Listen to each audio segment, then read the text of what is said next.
Alright, my name is Matt, and I'm going to read the Gettysburg Address. 407 years ago, our fathers brought forth on this continuant a new nation, conceived in liberty and dedicated to the proposition that all men are created equal. Now we are engaged in great civil war, testing whether the nation or any nation so conceived and so dedicated can long endure. We are met on a great battlefield of that war. We have come to dedicate a portion of that field as a final resting place for those who gave their lives that the nation might live. It is altogether fitting and proper that we should do this.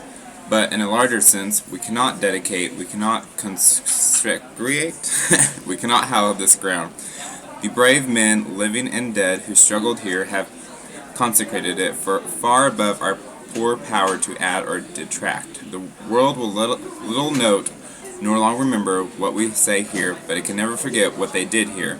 It is for us, the living, rather to be dedicated here to the unfinished work which who have fought here have thus far so nobly advanced. It is rather for us to be here dedicated to the great tasks remaining before us, that from these honored dead we can take increased devotion to that cause for which they here gave that last full measure of devotion. Now we here highly resolve that these dead shall not have died in vain, that this nation, under God, shall have a new birth of freedom, and that the government of the people, by the people, for the people, shall not perish from the earth.